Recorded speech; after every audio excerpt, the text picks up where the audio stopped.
ஓம் பிரபன்ன பாரிஜாதாய தோத்ரவேத்ரைகபாணயே ஞானமுத்ராய கிருஷ்ணாய கீதாமிருததுஹே நமஹ. சயேவாயம் மயா தேத்ய யோகः ப்ரோக்தः புராதனः பக்தோசி மே சகா சேதி ரஹஸ்யம் ஹ்யேததுத்தமம். பகவான் ஸ்ரீகிருஷ்ணர் மேலும் தொடர்ந்து அர்ஜுனனிடத்தில் இந்த ஞான பரம்பரையோட மகிமையை இந்த ஸ்லோகத்தில் சொல்லுகிறார். மயா அத்ய சகாயேவ புராதனஹா யோகா புரோக்தா அப்படிங்கிறார். மயான்னா என்னால், அயம் யோகா, இப்போ நான் உனக்கு உபதேசம் பண்ணினேனே இந்த கர்மயோக உபாயத்தை உடைய ஞான யோகத்தை உனக்கு 3வது அத்தியாயத்தில் விளக்கி சொன்னேனே. லோகேஸ்மின் திவிதா நிஷ்டா புரா புரோக்தா மயானக. புராதனஹான்னு இங்கே சொல்றார். அர்ஜுனா, சயேவ யோகா, அன்னைக்கு சூரியனுக்கு எந்த ஒரு உபதேசத்தை நான் பண்ணினேனோ சிருஷ்டியோட தொடக்கத்தில், அது இடையில இந்த சம்பிரதாயம் குறைஞ்சு போனதுனால, கடைப்பிடிக்கிற ஜனங்கள் குறைந்து போனதுனால உனக்கு அதே உபதேசத்தை நான் பண்ணியிருக்கேன், உன் மூலமாக உலகத்துக்கும் உபதேசம் பண்ணியிருக்கேன் அப்படின்னு பகவான் சொல்கிறதா நாம் எடுத்துக்கணும். ஏன்னா சமூகத்தில் பெரிய நிலையில் இருக்கிறவருக்கு கிடைக்கிற ஒரு நன்மை உலகத்தில் இருக்கிற எல்லோருக்கும் கிடைக்கும். அந்த அடிப்படையில் அர்ஜுனனுக்கு பண்ணுற உபதேசம் பகவான் அர்ஜுனன் மூலமாக தன்னுடைய அவதாரத்தினுடைய உயர்ந்த நோக்கமாகிய வேத ஞானோபதேசத்தை பண்ணுறார்.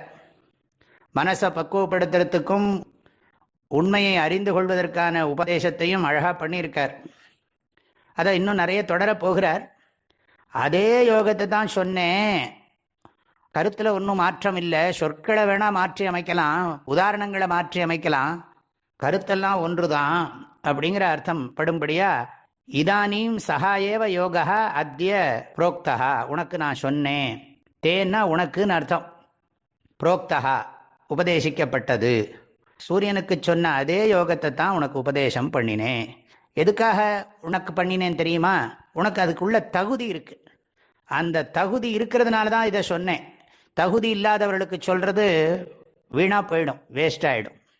ஆகையினால சொல்றார், மே பக்தா அசி, என்ன நீ சரணாகதி பண்ணி, அகம் தே சிஷ்யா மாம் ஷாதின்னு சொல்லி சரணாகதி பண்ணி கேட்டதுனால தான் இந்த உபதேசத்தை நான் பண்ணினேன்.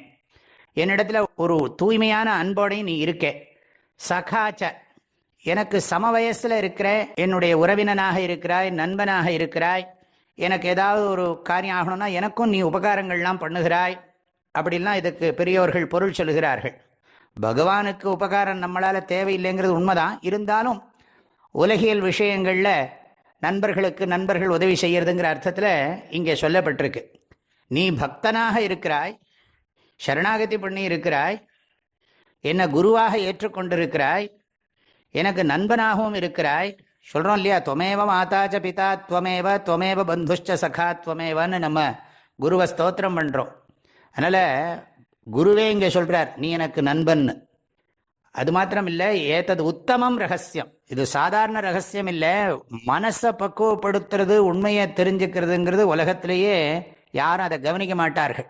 எல்லாரும் புலனின்ப பொருள்களையே நாடி போய்கொண்டிருக்கிறார்களே தவிர, இன்பமாக வாழ்கிறதுக்கான சக்தி நம்முடைய அறிவாற்றலினாலும் மனப்பக்குவத்தினாலும் தான் இருக்குன்னு யாருமே கவனிக்கிறது இல்லை. எதையோ பார்த்துட்டு இருக்கோமே தவிர நமக்குள்ளேயே ஆழ்ந்த சக்தி புதைந்திருக்கிறது. நமக்கும் அமைதியை வரவழைச்சிக்க முடியும், உருவாக்கி கொள்ள முடியும், உலகத்துக்கும் அமைதியை கொடுக்க முடியுங்கிற அந்த பெரிய உண்மையை சொல்கிறது தான் இங்கே உத்தமம் ரகசியம்ங்கிறார் பகவான்.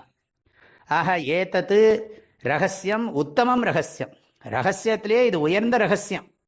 ஏன்னா மற்ற விஷயங்கள்லாம் லௌகிக விஷயங்களாக இருக்கலாம். ரகசியம்னு சொன்னால் மந்திர சாஸ்திரத்தை சொல்கிறது கூட ரகசியம்னு சொல்கிற வழக்கம். ஆனால் இந்த வையத்துள் வாழ்வாங்கு வாழும் வாழ்க்கை முறை, யான் எனது என்னும் செருக்கை அறுக்கும் முறை, இதெல்லாம் தான் உயர்ந்த ரகசியம்.